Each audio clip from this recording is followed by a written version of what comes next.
Video എന്ന് വെച്ചാൽ എല്ലാ മലയാളികൾക്കും ഇഷ്ടപ്പെട്ട ഒരു പ്രഭാത ഭക്ഷണമായിട്ടാണ് ഞാൻ വന്നിരിക്കുന്നത്. ഈ മഴയത്തൊക്കെ നല്ല അടിപൊളിയായിട്ട് കഴിക്കാൻ പറ്റിയ സൂപ്പറായിട്ട് കഴിക്കാൻ പറ്റിയ ഒരു ഭക്ഷണമായിട്ടാണ് വന്നിരിക്കുന്നത്.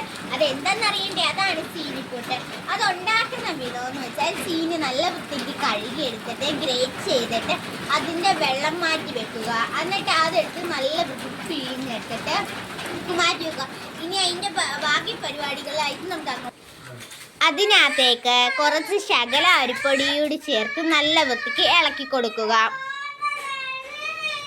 അത് കഴിഞ്ഞിട്ട് തേങ്ങ ഇട്ട് കൊടുക്കുക. തേങ്ങയും ഇട്ട് നല്ലപോലെ ഇളക്കിയെടുക്കുക. ഇനി ഇതാണ് പുട്ടുപൊടിയുടെ സ്റ്റില്ലാണ് കേട്ടോ. അതിലേക്ക് നമ്മൾ ഫസ്റ്റ് തേങ്ങ ഇട്ട് കൊടുക്കുന്നു. പിന്നെ നമ്മുടെ ഈ ചീനിയുടെ മിക്സ് ഇട്ട് കൊടുക്കുന്നു.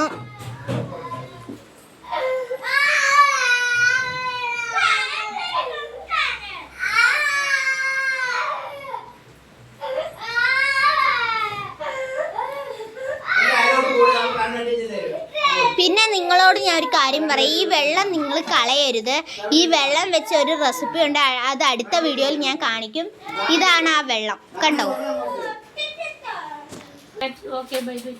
ഇനി ഈ ഇരിക്കുന്ന വെള്ളമില്ലേ, ഇത് തെളിഞ്ഞു വരുമ്പോൾ ഇതിൻ്റെ അടിമട്ട് എടുത്തിട്ട് ഒരു റെസിപ്പി ഉണ്ടാക്കാം. ആ റെസിപ്പിയായിട്ട് വീണ്ടും വരും. Tata, bye bye, see U.